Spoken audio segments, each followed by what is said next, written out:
못하는 경우가 있거든요. 그런데 그럴 경우는 아예 지침을 만들어 줘가지고 아예 시켜서 했다. 정부에서 시키는데 어떡하냐 이런 핑계를 댈 수 있게 좀 만들어주면 좋겠어요. 뭐 좀 어렵긴 하겠지만. 예, 저희가 그 중앙정부 예산 편성 지침은 지방정부하고 공공기관에 비례해서 준용하도록 하고 있고요. 지방정부의 예산 운영하고 관련해서는 행정안전부에서 별도로 계략적인 지침을 만들도록 되어 있습니다. 그러니까 좀 발굴을 좀 해야 된다는 거죠. 뭐 의례적으로 하는 거는 맨날 했던 거니까. 예. 근데 좀 실제로 좀 개편해서 효율적으로 집행을 하려면 그게 기득권하고 부딪히기 때문에 좀 어렵거든요. 눈치 보이고. 그래서 그건 좀 일률적으로 할 수 있는 건 좀 일률적으로 이런 건 하지 말라든지 뭐 그건 좀 해주면 좋을 것 같아요. 그리고 여기도 그런 내용이 있어서 그런데 이게 다른 부처들도 마찬가지인데요. 우리가 이제 재정 집행을 하면 딱 머릿속에 고정관념이 있어요. 공공이 하거나 민간이 하거나 둘 중에 하나입니다. 근데 그 세상에는 꼭 그 두 가지만 있는 게 아니거든요. 예를 들면 사회간접자본, 인프라 구축 이런 거에 그런 게 많죠. 재정으로 하려니 돈이 많이 들어요. 막 세금 부담에다가 국채 비율에다가 막 이러니까 부담이 너무 크죠. 그래서 그 다음에 나온 안이 민간 기업한테 맡긴 거예요. 돈과 실행력을 가진 민간 기업. 근데 민간 기업들은 돈 버는 게 목표니까 온갖 편법을 써가지고 바가지를 씌운단 말이에요. 지금 내가 어디라고 얘기는 안 하겠는데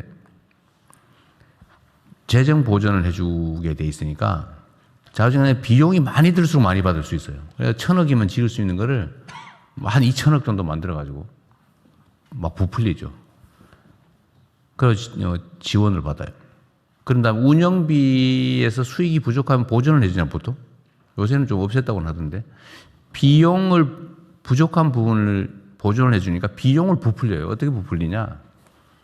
자회사를 하나 만든 다음에 자기가 여기다 투자를 한 다음에 여기서 돈을 빌리는데 이자가 옛날에 40%씩 받고 말이에요. 요즘도 25%씩 받는 것 같더라고요. 20%, 25%씩. 지금 저 복지부 산하에도 그런 데 있어요. 그런 걸 또 연금이 인수를 해서 또 수익률이 높으니까. 이게 완전히 저는 이게 국민들 상대로 도둑질하는 거라고 생각되는데.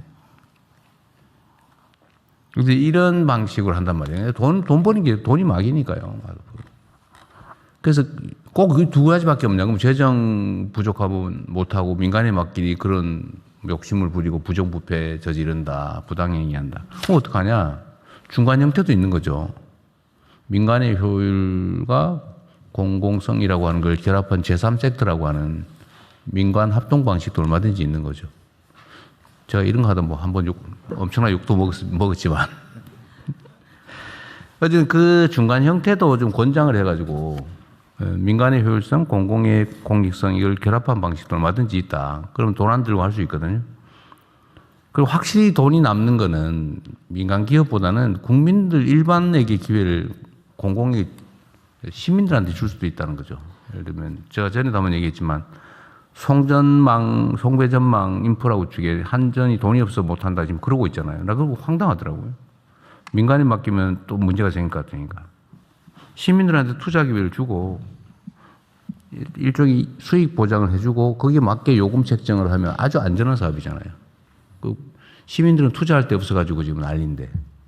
그러니까 이건 시민들과 제3섹터를 만들 수도 있는 거죠. 좀 이렇게 좀 다양하게 좀 하면 좋겠고 특히 인프라 구축 관련해서는 이 제3섹터 방식들을 좀 더 적극적으로 각 부처가 발굴해 주면 좋겠습니다. 그래야 좀 일이 될 것 같아요. 네, 저는 다 했습니다. 네, 다른 의견 없으신가요? 다른 의견 없으시면 말씀 주십시오. 다 동의하고 하는데 하나 지금 최근에 중동 관련해서 제가 이게 자원적 에너지 안보 쪽에 하다 보니까 저희가 보완하고 개편해야 될 내용이 한두 가지가 아닌 것 같습니다. 자원 관련해서 그런 네 가지 항목 중에서 성장 패러다임 전환 어느 한 부분에 이와 같은 위기 관리 성장에 필요한 하지만 위기 관리를 하지 않으면 성장이 할 수가 없는데 그런 항목들을 넣어서 지금 이번에 배운 내용들을 철저하게 반영한 것들이 하나 좀 들어가면 어떨까 싶습니다. 예, 지금 방금 산업부 장관이 말씀 주신 내용도 최종안을 만드는 과정에서 염두에 두고 수정할 수 있도록 하겠습니다. 그 말씀도 맞죠. 위기가 일상화된 시대가 됐습니다. 예. 그럼 이것으로 토의를 마치고 부처보고로 넘어가겠습니다. 먼저 햇빛 소득 마을 확산 추진 계획을 행안부 장관님 보고해 주십시오.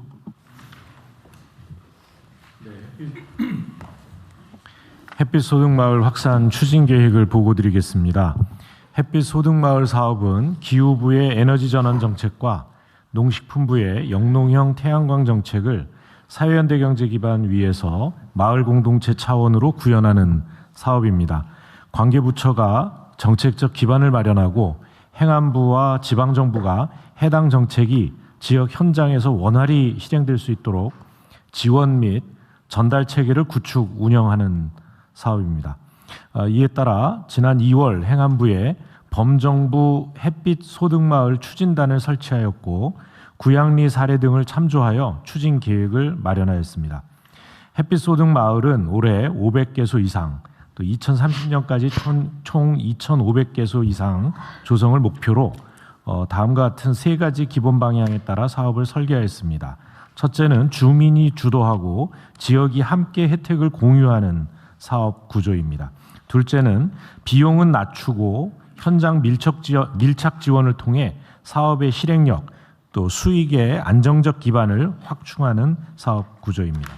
또 마지막으로 전국적으로 분산형 태양광을 확산시켜서 에너지 자립도와 탄소 중립 실현에 기여하는 사업입니다. 조금 다음 페이지를 보시면 사업 개요가 있는데요. 조금 설명을 드리면 사업 주체는 행정리, 그러니까 마을 단위의 그 마을 주민 10인 이상으로 구성된 협동조합을 주체로 합니다. 또 사업 운영은 마을 공동체가 정관 규정, 또 마을 총회 등 주민 동의를 얻어서 의사 결정을 하게 됩니다. 그래서 수익 활용은 공동체 주민들의 의사에 따라서 그리고 정관에 따라서 공동체 복지와 개인 배분 등으로 자율 활용하게 할 계획입니다. 시설 용량은 공공부지, 마을부지 중심으로 300kW에서 1메가와트 규모의 태양광을 설치하게 되고요. 지방정부는 컨소시엄을 통해 참여할 수도 있고 또 민관 합동 현장 지원 체계를 구축하게 됩니다. 또 산업적으로는 햇빛 소득 마을의 모듈, 인버터 등 국내 생산 기자재 활용을 원칙으로 해서 우리 산업 이 발전에도 기여할 계획입니다. 다음은 추진 방안에 대해서 설명드리겠습니다. 먼저 햇빛 소득 마을을 전국적으로 확산시키고 최대한 많은 마을이 참여할 수 있도록 단계적 선정 체계를 운영합니다. 협동조합을 구성하고 주민 동의를 받는 등 준비도가 높은 마을은 조기에 신청을 받아서 신속하게 성과를 창출하고 추가 준비가 필요한 마을에 대해서는 보안 컨설팅을 통해 조속히 사업 기반을 확보할 수 있도록 지원하겠습니다.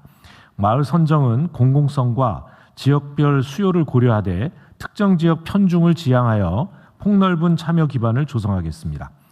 또 사업의 성공적인 추진을 위해 협동조합이 원활히 운영될 수 있도록 사회연대 경제 전문가 등을 활용해 주민 컨설팅과 실무 교육을 밀착 지원하겠습니다. 또 이 부지는 농어촌공사 등 공공기관이 관리하고 있는 부지 정보를 선제적으로 제공하고 마을이 신청하는 부지는 신속하게 검토해서 태양광 부지를 원활히 확보할 수 있도록 적극 지원하겠습니다. 다음 페이지입니다. 개통 부족 지역에 대해서는 전기사업법, 분산에너지특별법 등 법률을 개정하여 우선 접속할 수 있도록 하고 법률 개정 전까지는 ESS 설치를 지원하겠습니다. 자금은 설치 비용의 85%까지 저리로 지원하고 마을의 부담 완화를 위해 자부담분에 대해서도 지방소멸 대응기금 등 다양한 재원 활용을 검토하겠습니다. 아울러 새마을금고, 신협, 농수협 등 상호 금융기관의 출자를 통한 참여도 권고할 계획입니다. 또한 안정적인 수익 구조를 갖출 수 있도록 20년 장기 고정가격 계약에 참여하도록 해서 이 설치, 조달, 시공 과정에서 공동구매, 공동시공을 통해서 비용 절감도 추진하겠습니다. 향후 계획입니다. 3월 말 공모를 실시하고 1단계 마을은 7월 중에, 2단계 마을은 9월 중에 지정하도록 하겠습니다. 지방정부와 관련 공공기관이 모두 참여하는 민관합동 현장 지원단을 본격 운영하고 지역별 설명회를 통해 주민들의 관심과 사업 참여를 적극 유도하겠습니다. 관계부처와 지방정부에서도 현장에서 사업이 안착되고 확대될 수 있도록 적극적인 협조를 요청드립니다. 이상입니다. 5년간 2,500개, 전국의 마을이 10만 개라 그랬죠. 전국 마을은 지금 3만 8천 개인데 리 안에도 작은 마을이 있어서 그것까지 합하면 리가 어쨌든 3만 개? 3만 8천 개. 그럼 리 안에도 이 골짜기 저 골짜기 많잖아요. 그럼 한 10만 개 정도. 근데 2,500개 하기로 했다는 거죠. 그래서 지금 저 중동 전쟁 문제도 있고요. 이 에너지 전환이 시급한 만큼 이 추경을 통해서 좀 더 그 예산을 확충해 주시면 우리 기후부와 농식품부와 함께 그 하세요. 예산 부족해서 못하는 건 확실히 맞아요. 근데 늘리겠습니다. 지금 이게 지금 그리고 국가적 이제 위기인데. 한 곳이 1메가 기준이기 때문에요. 규모가 좀 작은 경우에는 개수가 더 늘어날 수 효율성이 좀 떨어지니까 네. 일정 규모는 되고 1메가 이상은 안 된다 그런 건 아니죠. 그런 건 대충 아닙니다. 이런 기준이다. 그리고 최소한은 한 300kW 정도는 돼야 수익성이 나오는 거죠. 그러니까 이게 구양리 얘기 많이 하는데 거기도 내가 보기 그렇게 큰 건 아닌 것 같더라고요. 그 동네 전기, 그 동네 사람들이 쓰기에도 충분치 않은 것 같은데. 그렇지는 않습니다. 아, 그래요? 그러니까 1메가 정도면 남아서 한전이 팔 정도예요? 일개 면 정도는 커버할 수 있는. 아 그래요?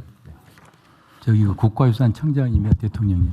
네. 저희들이 지금 현재 국가유산청에서 전국에 있는 그 민속마을이라든가 그리고 고택이라든가 근현 건축물 같은 경우를 어떻게 잘 활용할 수 있는가, 숙박이 가능한지, 그래서 K 그 관광까지 연결되는 지역 활성화를 지금 계획을 짜고 있는데요. 네. 저희들이 외형이 크게 그 훼손되지 않는 범위에서 이러한 그 태양광 같은 경우라든가 이런 것도 이용할 수 있도록 네. 협조를 부탁합니다. 네, 그 수요처는 뭐 최종적으로 한전이 하고 자체적으로 사용하고 뭐 남는 거는 한전에다 쓰는데 뭐 그 직접 연계해도 나쁘진 않겠죠. 그런데 어쨌든 속도도 너무 늦고 규모도 너무 적고 예산이 추가되면 더 할 수 있다 그런 거예요? 규모를 좀 늘리는데 제약이 하나 있는 것 같은데요. 현재는 85%를 정부가 지원하는데 이거를 1차 보전 방식이 주입니다. 그러니까 정부가 직접 일종의 아니 2차 보전을 해주는 게 그러니까 제일 2차 보전을 좀 늘려서 은행의 차익을 정부가 보전하면 훨씬 더 아니 그렇게 지원- 당연히 그렇게 해야 되는 거 아니에요? 왜 현금으로 더 그걸 다 지원합니까? 우선 재정으로. 당연히 금융기관하고 협약을 맺고 금융기관이 대출을 한번 보증을 해주고 그 차액 이자는 보전해주면 내가 보기에는 한 10배는 더 늘 거예요. 10배 이상 늘겠는데? 그렇게 해야 될 거라고 판단합니다. 네, 지금 이게 한 1.75% 정도 이자율로 저리 지원을 하기 때문에 2차 보전은 당연히 필요하고요. 지금 돈을 재정에서 직접 빌려주려고 하는 거 아니에요? 지금 말씀하시는 거 보면? 현재 설계가 그렇게 돼 있다고 그래서 2차 보전을 좀 늘리는 게 필요하다고. 네, 그렇게 하지 마세요. 그게 재정을 비효율적으로 쓰는 거잖아요. 그렇습니다. 그 말이 안 되지. 그 왜 정부가 직접 돈을 빌려줍니까? 금융기관이 빌려주게 하고 금융기관은 지금 돈 빌려줄 데가 없어서 좀 고민일 텐데 정부가 확실히 상환을 보증하는 이거 사실 안전하잖아요. 그 전기 파는 돈에서 자동으로 회수하는 건데 네. 그 전기 판매 가격은 계약돼 있는 거고 뭐 확실히 보장돼 있잖아요. 그 뭐 벼락마저가 다 부서지지 않는 한. 그 당연히 그거는 기본 계획을 좀 바꾸어서 해야 돼요. 벼락 맞는 경우는 풍수의 보험을 들기 때문에 그래, 그것도 괜찮아. 아무 문제 없습니다. 그래서 재정이 부족하면 예산을 더 확보하시고요. 내가 보기에는 이걸 직접 지원하기로 했으면 2차 보존으로 융자가 아니라 예, 금융기관을 통한 융자를 하고 2차 보존을 하는 거예요. 그 예산 그 지금 은행을 통해서 하긴 하는데 제가 보고받기로는 직접 지원 비중이 높다고. 맞습니다. 제가 보기에도 그런 게 있을 거예요. 그러니까 그거 하지 최소화하고 필요하면 어쨌든 2차 보존으로 바꾸고 지급 보증 보증을 하고 상환 보증을 하고 차라리 보증료가 들어갈 거 아니에요. 그 예산을 편성하고 아니 전환해서 쓸 수 있게 하든지 포괄적으로 하고 용도를 좀 더 확장해 놓으면 되겠네요. 그 지침을 만들어 쓰고 하여튼 그건 구체적으로 그렇게 하시고요. 작은 부분은 금융위하고 기획예산처하고 행안부가 같이 좀 더 협의하시면 좋을 것 같습니다. 네네. 그러면 더 좋은 방안들이 많이 나올 것 훨씬 같습니다. 조금 설명을 드려도 되겠습니까? 예? 조금 설명을 드려도 되겠습니까? 예. 하셔보세요. 너무 길게 하지 말고 아니 예, 예. 결론은 뭐냐면 우리가 이제 일정한 예산을 편성을 해놓은 것 같은데 이 예. 중에 상당 부분을 직접 지원 같아 보니까 예. 직접 지원하면 재정이 다 뭐 대규모로 소모되잖아요. 예.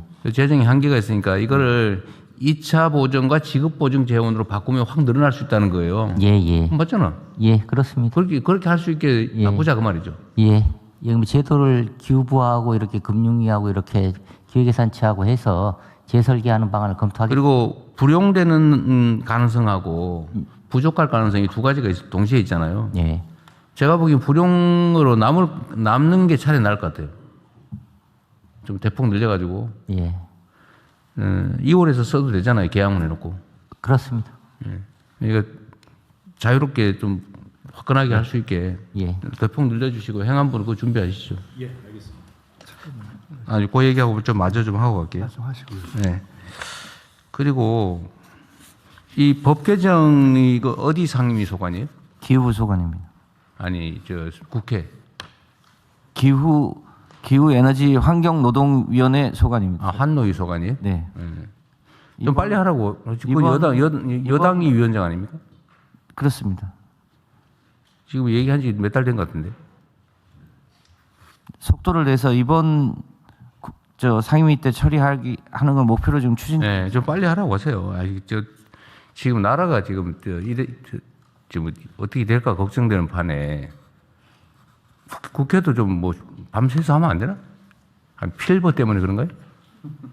한 필버 때문에 맨날 밤새고 있긴 하네. 네. 좀 이상하게 밤을 새서 그렇지. 이번에 처리를 목표로 하고 있습니다. 네, 좀 빨리 서둘러 달라고 좀 협조 요청도 하시고요, 당에. 그리고 좀 더 근본적인 고민인데 이게 지금 부지 확보가 어렵잖아, 사실은. 예를 들면 뭐 지금 기껏해야 마을회관 아니면 공공 소유. 근데 꼭 그것만 해야 되냐? 제 생각에는 저는 자꾸 생각 들던데 도로 있잖아요, 도로. 네, 신장로. 시골에 도로. 네. 도로 옆에 대체로 하천이 있잖아요. 시골은 다 그렇죠, 거의 다. 그런데도 좀 많이 하면 안 됩니까? 별로 어려울 것 영농형 같지 않아요? 태양광보다 영농형 그 농지로 접근하는 도로를 우선 쓰는 게 네. 좋겠다는 의견이 많이 있습니다. 근데 그게 대체로 지방에 가면은 네. 법률상 개인 소유주인 경우가 많아요. 네. 그러면 또 행정적으로 이게 공공용지가 아니기 때문에, 공유지가 아니기 때문에, 국공유지가 아니라서 분명히 태클이 걸릴 거예요, 이게. 왜냐하면 소유자는 조상 대대로 도로로 썼지, 마을길로 썼지만 개인 소유인 경우가 태반이란 말이에요. 그래서 이런 경우는 입법을 이번에 하는 김에 그렇게 사실상 도로로 사용되는 곳, 사실상 하천인 경우는 그냥 공공용으로 이거 설치할 수 있게 하는 조항을 하나 넣으면 어떨까 싶어요. 실제로 도로로 쓰고 있잖아요. 네, 검토하겠습니다. 필요하면 보상해 주는 걸로 하고. 그리고 저런 것도 한번 너무 과격한지 모르겠는데 분명히 밭인데 묵어 있는 데 많죠. 네. 몇 년 동안 아예 방치되고 숲이 돼버린 경우가 많잖아요. 근데 원래 그러면 안 되는 거잖아요. 농지는 농사 안 짓고 방치하는 게 현행법상 불법이죠. 그죠? 그 농림부가 농림부. 예, 그렇습니다. 농사 지을 의무가 있잖아요. 네, 그렇습니다. 근데 그 실제로는 농사를 못 지어서 방치해가지고 네, 숲이 돼버린 경우가 묵은 많단 땅들이 말이에요. 있습니다. 예, 그래서 그거는 예를 들면 3년 이상 묵은 땅은 네, 그냥 일방적으로 이 태양광 발전에 이런 말 조합이나 이런 데 쓸 수 있게 하고 원하면 법률이 정하는 예를 들면 공시지가에 연간 몇 %에 해당되는 거 그냥 임대 보상을 해주면 되는 걸로. 네. 그럼 거의 사실은 비싸지 않잖아요. 네. 묵은 땅 얼마나 하겠어요. 그래서- 그것도 한번 검토를 해보면 예. 어때요? 대통령 지금 왜 나보고 또 사회주의자 빨갱이 그러려나? 지금 저희들이 농지조사도 좀 하려고 생각하기 네. 때문에 묵은 땅도 이번 기회에 발굴해서 태양광에 활용하도록 할 것이고요. 지금 저수지가 있고 비축 농지가 있습니다. 저수지하고 비축 농지를 가지고 행정리하고 한 매칭을 해봤습니다. 몇 개 마을이나 활용할 수 있는 그건- 7,854개 마을 정도가 그 쓸 수 있는 네. 것으로 나왔습니다. 그것도 체계적으로 신속하게 하고요. 예, 그렇게 하겠습니다. 어쨌든 일반적으로는 저기 그 농촌 지역에 지금 농사 짓지 않고 방치된 농지가 엄청 많이 있어요. 근데 그거를 그냥 산이 되도록 내버려 두는 것보다는 태양광 발전하면 농사 짓는 것보다 몇 배 효율이 있다면서요. 네. 그리고 농지에 방치된 농지에 대해서는 예를 들면 뭐 3년도 좋고 뭐 5년도 좋고 하여튼 법적 결단을 내려가지고 입법 결단을 해서 손해 안 보잖아 아무도. 예를 들면 그 방치한 사람도 그 경작 의무를 면해주고 대신에 아주 소액이지만 임대료 사용료를 주면 쓸 수 있게 그거 한번 해보시면 어떨까요? 어쨌든 지금의 에너지 문제는 우리 국가의 사활이 걸린 문제 아닙니까? 그렇습니다. 예, 좀 더 적극적으로 좀 해주면 좋겠어요. 예. 네. 우리 총리님 저는 말씀 다 드렸습니다. 그 아까 햇빛 소득 마을의 지원에 대한 최종 운영 방식을 직접 지원해서 2차 등으로 전환하는 문제 등은 최근에 ODA 등등을 이용하는 데 있어서 그런 방식으로 많이 바꾸더라고요, 해외. 근데 지금 저는 그걸 들으면서 이런 등등은 기획예산처나 금융위에서 각 부처에서 사업할 때 있어서 최종 운영 방식 설계를 할 때 같이 협의를 안 하나 하는 게 저는 사실 조금 의문이 들었어요. 이게 일반적으로 조금 협의를 오히려 했으면 조금 더 효율적인 방식을 더 논의할 수 있지 않았을까 하는 생각이 들어서 그렇게 좀 하는 것이 맞던 거 아닌가요? 예. 저희 뭐 통상적으로 이렇게 저희도 그렇고 금융위도 그렇고요. 새로운 프로그램을 만들 때는 일단 뭐 부처랑 이렇게 협의를 해가지고 사업을 진행하고요. 이렇게 또 뭐 융자로 할 건지 아니면 2차 버전으로 할 건지는 현장의 수요 이런 것도 보고 금융회사에서 적극적으로 이렇게 참여할 의지가 있는지도 보고 그런 과정을 거쳐가지고 진행이 됩니다만 이 사업하고 관련해서는 여기 다시 한번 관계부처가 머리를 맞대고 고민해 보도록 하겠습니다. 그리고 아까 대통령이 말씀하신 사실상 도로를 사용되는 농로에 설치할 수 있게 하는 문제는 저희가 법적 검토를 법제청 등기랑 조금 해보겠습니다. 그리고 네. 도로 옆에 있는 이렇게 경사면을 사용하는 경우가 최근에 늘더라고요. 그런 부분은 아마 그런 시비 없이 할 수 있는 여지가 있을 것 같아서 적극적으로 검토해 보겠습니다. 다른 의견 없으시면은 이 사안은 원안대로 접수하겠습니다. 다음은 위기아동 청년법 시행 방안 및 계획을 보건복지부 장관께서 보고해 주시기 바랍니다. 네, 그 보고 전에 제가 아까 좀 이게 놓친 게 하나 있는데 그 기획예산처 예, 예. 우리가 보통 그 예산 사용을 할 때 기금 있잖아요. 예. 전통적인 기금에 대한 개념은 예. 원금을 쌓아놓고 예. 이자를 빼서 쓰는 거잖아요. 예. 지금도 그렇게 합니까? 예, 원칙으로는 지금 방금 말씀 주신 것처럼 거기하고 관련된 수입 이런 그렇죠. 것들을 그걸 가지고 쌓아놓고 이자를 불리고 또 새로운 수입에서 그게 하는 게 원칙인데요. 일부 기금 같은 경우는 우리는 또 별도로 주머니가 있어서 재원은 없지만 탄력적으로 써야 되겠다. 그런 경우는 또 재원이 많지 않음에도 불구하고 기금 형태로 또 운영하는 것도 있습니다. 그 좀 근본적인 검토를 한번 해봤으면 좋겠는데요. 그건 예전에 그 이자율이 높을 때 그 재원을 좀 효율적으로 쓰는 방법이었잖아요. 예, 예. 이자가 많이 나오니까 예. 안정적으로 예. 여기서 나오는 이자 수입으로 이분이 요즘 근데 이자율이 너무 낮아가지고 예. 사실 그 원본을 예를 들어 이자율이 한 안정적으로 2% 나온다 이러면 사실 50년 동안 그 원금이 물려 있는 거거든요. 예. 근데 요즘처럼 이렇게 급변하는 시기에 꼭 기금이라고 하는 거 모아놓고 그 이자나 거기서 나오는 수입을 쓰는 게 이게 바람직한 재정 운용 방식이냐. 이게 엄청난 금액이 쌓여 있잖아요. 예. 소유 원본이.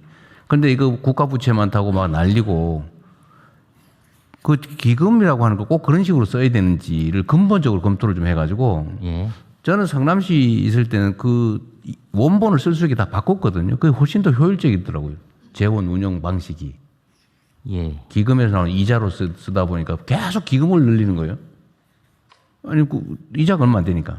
예. 그 원본을 자꾸 늘리는 게 오히려 돈이 더 많이 들어서 차라리 그러지 말고 그 원본을 늘리는 그 돈으로 차라리 재정 집행을 하는 게 훨씬 더 싸게 먹힌다, 이게. 효율적이고. 예. 그래서 제가 아예 좀 바꿔놨었거든요. 예. 예. 국가 기금도 예. 그 검토를 한번 해봐 주세요. 예. 재정 운영이 진짜 그게 원본을 쌓아놓고 이자를 받아 또는 부수입 받아 쓰는 게 효율적인지 예. 아니면 차라리 원본을 쌓는 그 돈으로 예산을 집행하는 게 차라리 나은지. 예. 예. 일정 정도는 이제 완충이 필요하긴 한데 예. 거기 묶여 있을 필요는 없다. 예, 그런 것 같습니다. 저 성남시 사례 이런 거를 참고를 해서 이제 국민연금 같은 경우는 할 수 없는 거고요. 이제 그럼요. 그건 국민연금 기금은 말고 이제 당연히 있는 거니까. 그 나머지 기금들에 있어서는 지금 방금 대통령님께서 말씀 주신 것처럼 조금 더 효과적으로 집행할 수 있는 방법이 있는 건지 성남시 사례를 이렇게 참고를 해서 고민을 해보도록 하겠습니다. 네, 한번 챙겨봐 주세요. 이거 매우 중요한 근본적 문제라서요. 네, 위기아동 청년법 시행 방안 및 계획에 대해서 보고드리겠습니다. 가족을 돌보면서 미래를 준비해야 하는 청년, 반복된 취업 실패 등으로 고립 은둔하는 청년에 대해 다양한 위기 요인을 해소할 수 있도록 통합적인 지원이 필요합니다. 3월 26일부터 시행되는 위기아동 청년법에 따라 그간 지원의 사각지대에 있었던 위기아동과 청년에 대한 공적 보호 책임을 강화하고 체계적으로 지원하겠습니다. 주요 지원 내용입니다. 기존의 복지사업 지원에 더해서 우선 가족 돌봄 아동 청년이 돌봐야 하는 가족에게는 일상 돌봄 서비스나 장기 요양 시설 급여 등의 절차를 보다 간소하게 연계하도록 하겠습니다. 가족 돌봄 아동에게는 시군구에서 집중 사례 관리를 수행하고 지역 자원을 활용해 아동에게 필요한 건강, 언어, 정서 등 맞춤형 서비스를 연계합니다. 가족 돌봄 청년에게는 연 200만 원의 자기 돌봄비를 지원하며 청년미래센터에서 전문적인 사례 관리를 통해 개인 상황에 따라 정신건강, 취업 등의 서비스를 연계합니다. 다음입니다. 고립운둔 청소년은 학교 밖 청소년 지원센터를 통해 1:1 전문상담, 학습 지원 등의 서비스를 지원받습니다. 고립운둔 청년은 청년미래센터를 통해 일상회복, 일경험 등 맞춤형 프로그램을 통해 일상회복을 위한 도움을 받을 수 있습니다. 2024년 8월부터 4개의 시도에서 위기아동 청년 지원 시범사업을 추진하였습니다. 그 결과 약 2,400여 명의 위기아동 청년을 발굴하여 사례관리와 맞춤형 프로그램을 지원 중입니다. 시범사업을 통해 가족 돌봄 청년은 돌봄 시간이 10% 감소하고 삶의 만족도가 33% 증가하였습니다. 고립운둔 청년은 은둔 성향이 20.4% 감소하고 삶의 만족도도 증가했다는 긍정적인 성과가 있었습니다. 향후 계획입니다. 위기아동 청년 지원 사업을 확대하겠습니다. 청년미래센터 시범사업을 본사업으로 전환하여 모든 시도로 확대하겠습니다. 올해 위기아동 청년 실태조사와 그에 기반한 위기아동 청년 범부처 지원 방안을 담은 5개년 기본계획을 연내에 수립하겠습니다. 위기아동 청년을 적극 발굴하고 청년들의 접근성을 높이기 위해 기초청년지원센터와의 협력 체계를 마련하겠습니다. 관계부처 협조사항입니다. 위기청년 발굴, 프로그램 제공 등을 위해 기초청년지원센터와 긴밀한 연계체계 구축을 위해 국무조정실의 협조를 부탁드립니다. 고립운둔 아동 청년이 위기 해소 시까지 연속적으로 지원을 받을 수 있도록 위기청소년 특별지원사업과의 연계에 대해 성평등 가족부의 협조를 부탁드립니다. 학교, 지역 고용센터 등에서 위기아동 청년 발견 시에 신속하게 연계될 수 있도록 교육부와 고용노동부의 협조를 부탁드립니다. 지원 예산 확보를 위한 기획예산제 협조도 부탁드립니다. 가족 돌봄, 고립 운둔 아동 청년에 대한 체계적인 지원을 통해서 이들의 회복과 성장을 지원하겠습니다. 이상입니다.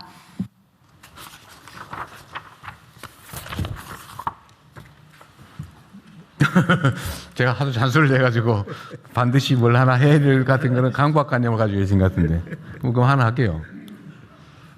저번에 이거 관련해서 갑자기 떠오른 건데 자살 대책 우리가 저기 그때 국가적 차원에서 한번 하자고 해서 지금 총리님이 실제 어떻게 돼가고 있어요? 그게 지금 본부를 만들었고요. 지금 자살을 본부를 만들어서 마치 간단히 보고 드리겠습니다. 어제 그렇지 않아도 그거 관련한 회의를 좀 했는데 자살 본부를 만들었고 저희가 최근에 통계가 처음으로 꺾이기 시작했습니다. 처음으로 조금 꺾이기 시작했는데 문제는 이 추세를 지금 이제 확실하게 꺾기 위한 작업을 해야 되고요. 그래서 타겟을 7군데로 나눠서 타겟별 작업을 하기로 했고요. 그리고 참고로 말씀드릴 것은 간단히 말씀드리면 각국 정부의 사례를 보니까 자살이 준 나라들은 가장 결정적인 것은 대통령의 결심입니다. 그러니까 정부가 자살을 줄이려고 마음먹은 데만 줄었다는 거예요. 그래서 그 확인해 보니까 지금 다 맘먹고 있는데? 그래서 마음을 먹고 처음으로 그런 본부를 만든 겁니다. 그래서 지금 저희가 이게 사실 굉장히 성과가 나기 어려운 정책인데 비교적 방향을 좀 잡았습니다. 그렇지 않아도 바로 그걸 보고 드리고 실행을 이제 시작하는 걸로 이제 체계적으로 보고 체계를 한번 보고 드리겠습니다. 전담 인력도 있는지. 자, 그러면 지역을 살리는 국민 여행 활력 지원 계획을 문화체육관광부 장관께서 보고해 주시기 바랍니다. 네, 문체부 장관입니다. 여러 여건이 좋지 않은 어려운 시기이지만 이럴 때일수록 국민 모두가 일상을 잘 유지하는 건 매우 중요한 일 같습니다.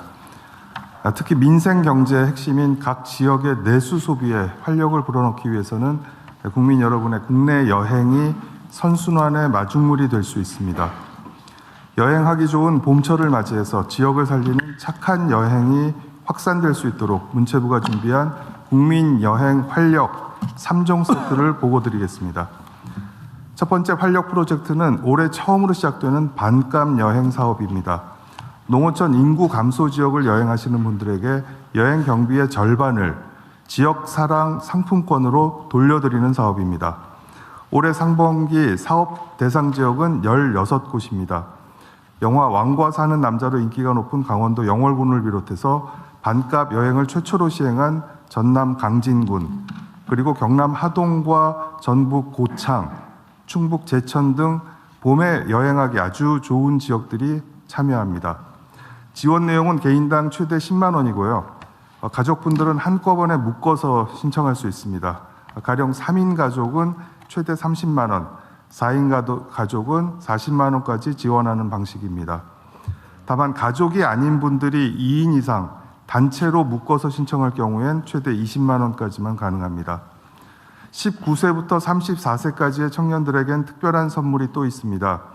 청년들은 여행을 많이 다니시라고 최대 14만 원의 한도 안에서 여행 경비의 절반의 20%를 더 얹어서 70%를 돌려드립니다.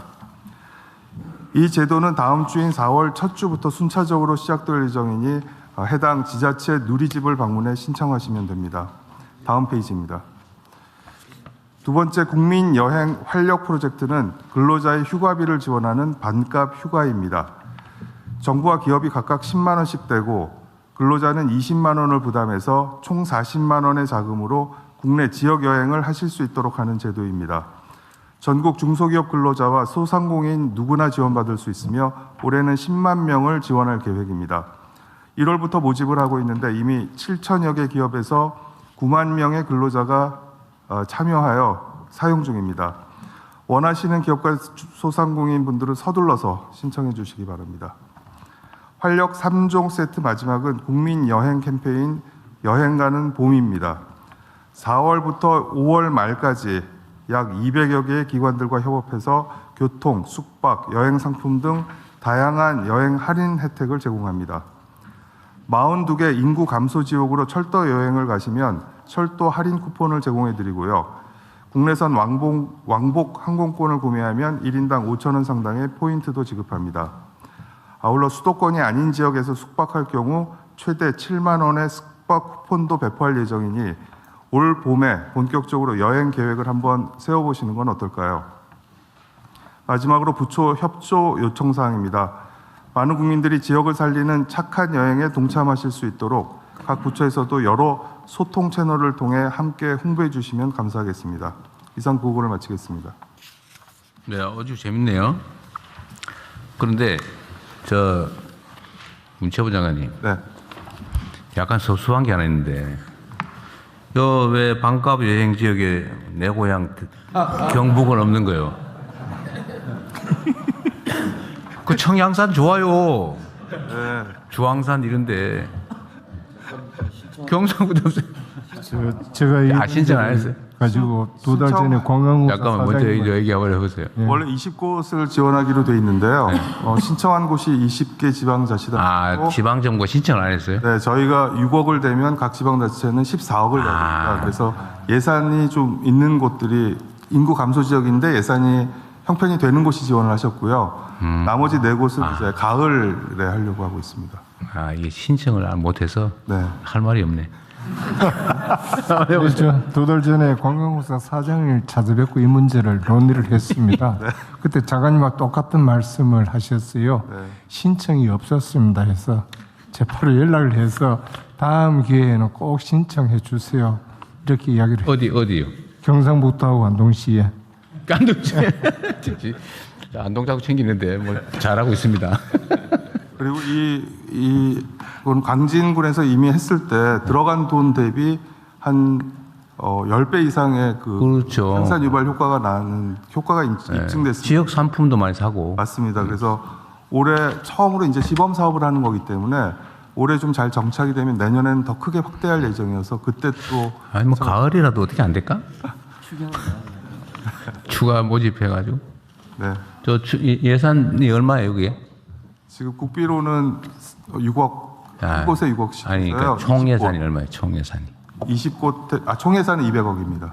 저 좀 이번에 좀 늘려주시죠, 기획예산처 장관님. 추가로 한번 좀 더 하게. 그리고 내가 보니까 반값 휴가가 이게 아까 뭐 신청해 주세요, 장관님 그랬는데 이게 지금 대상이 10만 명인데 벌써 9만 명이 했다는데 지금 네, 이제 여유가 지금 이 순간에도 신청하고 있어서 오늘 이 방송 보고 난 다음에 해봐야지 그러면 내가 다 없어졌을 것 같아. 이거 어떻게 책임지시려고 그래? 기획예산처. 기획예산처가 책임을 지세요. 늘려야 될 것 같아 이게. 어차피 우리가 지방 주도 성장 또 지방을 살리기 균형 발전 이런 걸 하니까 사실 이게 다 지방이 혜택 보는 거잖아요. 근데 너무 소심한 것 같아요. 200억 이거. 좀 이번에 추경에 좀 대폭 늘려주도록 읍소드립니다. 그리고 그 경북도 좀 어떻게? 네. 예. 공정하게 하겠습니다. 예, 지방을 살릴 수 있으면 뭐든 하겠습니다. 예, 그러니까 저희 행안부에서도 말씀드릴 게 있는데 네. 그 인구 감소 지역 89개 이 시군이 있는데요. 거기를 여행하는 경우에 이 코레일하고 소카하고 이렇게 그 협약을 해서 할인 제도를 운영하고 있다는 것도 널리 알려주시기 바랍니다. 좀 알려주시고 그다음에 하나 먼저 마지막으로 여기 관련해서요. 네, 지방으로 가는데 지방에서 이 돈을 쓰게 되는데 그건 바람직한데요. 이 자체가 지방 우대이긴 하지만 그 안에서도 이 신청이 이제 내가 보면 경합될 것 같아요. 상당한 혜택이잖아요. 20만 원 내면은 10만 원씩 해서 40만 원을 쓸 수 있는 거잖아요. 그런 반값 휴가도 있고. 근데 이거 할 때 대상자를 사용할 수 있는 대상자를 지방 우대는 왜 안 했어요? 예를 들면 똑같은 노동자들이라고 해도 수도권보다 지방에 있는 노동자들이 좀 더 혜택을 받게 설계돼 있었어야 되는데 빠진 것 같습니다. 네, 그 부분 그쪽은 좀 추가해 주든지. 네, 알겠습니다. 모든 어쨌든 재정 집행과 정책 결정에서는 지방 우대를 기본 마인드로 장착을 해야 돼요. 네, 그래서 이게 정책 결정에 지방 균형 발전 영향 평가를 아예 의무적으로 하게 한 칸을 정책 결정할 때 칸을 넣어서 지방 우대 정책을 심사했는가? 지금은 성평등 관련된 건 있죠. 정책 결정할 때 그 체크 항목 있잖아요. 네, 맞습니다. 있습니다. 성평등 성영향 평가 했느냐 이게 있는데 지역 균형 이것도 하나 넣어서 체크하게 만들면 좋을 것 같아요. 네, 정책 결정할 때. 뭐 이거는 네, 이거는 네. 저기 이런 건 누가 담당하죠? 행안부에서 행안부가 합니까? 재정 기획재정 아니 그게 아니고 재정경제부의 문서 형식의 정책 결정할 때 프로세스 중에 하나로 이게 지방 균형 발전에 관한 정책 점검을 했냐? 지금 성평등 영향인가 뭐 그건 성별 영향 평가입니다. 영향 평가 있죠. 네. 그거 체크하게 돼 있잖아요. 네. 했는지 아닌지 반드시 결정이 돼 있잖아요. 그 칸 하나를 더 넣어서 지방 균형 발전을 고려했나를 넣자고요. 네, 제도를 설계해 보겠습니다. 네. 성평등 영향 평가 옆에다 한 칸 넣으면 될 것 같아요. 네. 네, 대통령 말씀드린 김에 네. 관심이 컸던 BTS 아. 광화문 공연 관련해서 짧게 좀 보고 드리겠습니다. 뭐 대비 다 나왔는데 뭐. 뭐 안전 사고 없이 잘 끝나고요. 자꾸 뭐라 그러던데. 네. 현장에 모인 관중 규모가 이제 저희가 예측할 때는 안전 관리를 위해서 최대치로 예측을 했었는데 제한을 해서? 적었습니다. 하지만 생중계를 통해서 전 세계 젊은이들의 이목이 서울 한복판 광화문으로 이렇게 모였다는 점에서는 국가 브랜드 네. 차원에서도 또 K컬처의 글로벌 확산을 위해서도 계산할 수 없는 엄청난 효과를 누렸다고 생각하고요. 그랬던 것 같아요. 네. 네, 이 부분은 앞으로도 계속 최선을 다해서 잘 살리도록 네. 하겠습니다. 대한민국 홍보에는 정말 큰 역할을 한 것 같습니다. 예. 네, 그리고 관광도 지금 어떻게 보면 뭐 전쟁 국면이기도 하지만 이제 광화문으로 많이 오겠죠. 네, 작년 대비 1월 늘었는데 2월 더 많이 늘었고요. 3월이 또 더 많이 늘었습니다. 아, 그래요? 그래서 3월에 31% 정도 작년 대비 늘고 있는데요. 외래 관광객이요. 특히 주목할 만한 부분은 10대와 20대가 더 많이 늘었습니다. 평균보다도. 그래서 이런 어떤 K컬처의 확산에 따른 외래 관광객의 유입이 네. 긍정적인 효과를 보고 있습니다. 이번 BTS 공연은 이제 광화문 홍보에다가 대한민국 홍보에서는 결정적이었던 것 같아요. 네, 맞습니다. 잘 기획 잘해서 잘 진행하셨습니다. 뭐 행안부나 관련 부처들도 고생했습니다. 그 안전 문제 잘 챙겨서 사고 없이해서 잘 됐습니다. 네, 다른 의견 없으시면 이 사안에 대해서는 원안대로 접수하겠습니다. 이제 부처 협조 사항입니다. 모두의 AI를 위한 전국민 AI 경진대회 추진에 관련해서 과학기술정보통신부 장관님 말씀해 주십시오. 네, 모두의 AI를 위한 전국민 AI 경진대회 추진에 대해서 보고 드리겠습니다. 대통령께서 이미 언급하셨는데